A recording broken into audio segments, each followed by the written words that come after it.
평안하셨어요. 사무엘서를 통해 도전해온 메시지는 하나님의 통치를 어떻게 삶에 적용하는가 였습니다. 높이시기도 하시고 낮추시는 하나님을 신뢰한다면 어떻게 살아야 할지를 열왕기 왕들을 통해서 우리에게 또한 도전을 줍니다.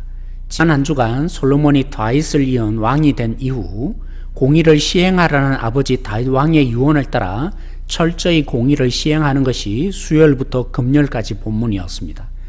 우리는 솔로몬이 구해서 받은 하나님의 지혜를 다루는 토요일 본문을 살펴보고자 합니다. 성전이 아직 지어지지 않아서 백성들이 산당에서 제사했습니다.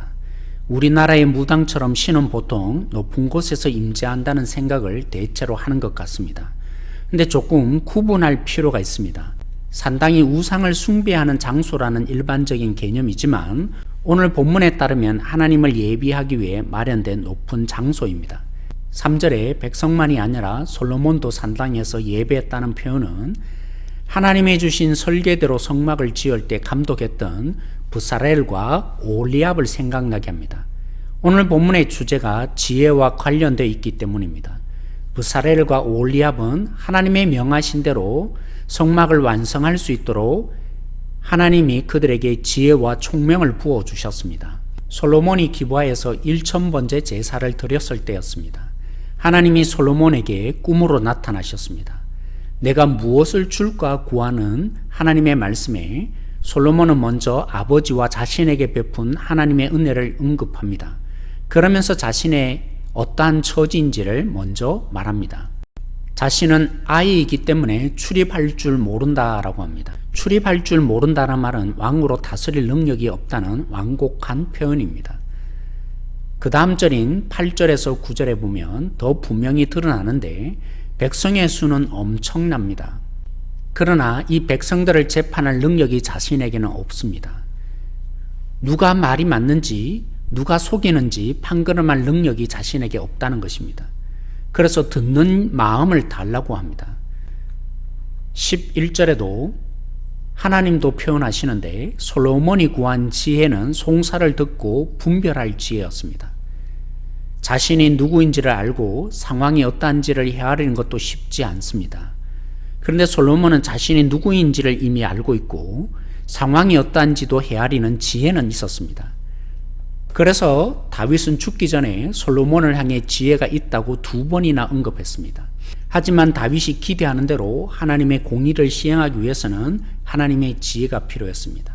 솔로몬은 상황을 파악하고 하나님의 마음을 아는 지혜는 있었지만 선악을 분별할 수 있는 지혜, 들을 지혜, 곧 하나님의 지혜가 필요했습니다. 하나님은 오래 사는 것도 구하지 않고 부도 구하지 않고 군사력도 구하지 않고 오직 지혜를 구한 솔로몬에게 지혜만이 아니라 부귀와 영화도 덤으로 주시겠다고 하십니다.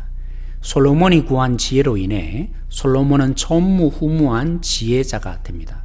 하나님의 말씀에 순종하고 살기만 한다면 말입니다. 지혜로 전무후무한 왕이 된 솔로몬은 잠언에서 여호와를 경외함이 지혜의 근본이며 거룩한 자를 아는 것이 명철이라고 했습니다. 예수님은 하나님이면서도 하나님만을 경외하셨습니다. 하나님의 아들의 능력으로 자기 마음대로 해보라는 사단의 시험 앞에 온전히 하나님께 순종하는 아들이 되셨습니다. 하나님이 그렇게 신뢰할 만한 분인지도 시험해보고 순종하라는 사단의 2번째 시험에도 예수님은 결코 시험하지 않겠다고 온전히 순종하는 아들로 사셨습니다. 예수님은 하나님 아버지가 하라고 하시는 말씀만 말했고 하나님 아버지께 버림받는 자리까지 순종하셨습니다. 하나님을 경외하는 예수님은 지혜의 원형이 되셨습니다. 그러니 우리는 예수님을 통해 하나님을 알며 하나님과 교제합니다. 예수님을 통해 하나님과 교제할 때 하나님의 마음으로 세상을 살며 거짓 선전이 판을 치는 세상에 우리는 빛 노릇을 제대로 하게 될 것입니다.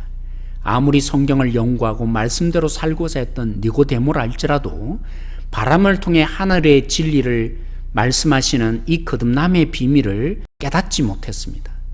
하늘의 영광 버리고 십자가에 오르신 예수님을 온전히 신뢰하여서 하나님의 관점을 가지고 세상을 분간해내는 지혜로운 우리 모두가 되길 소망합니다.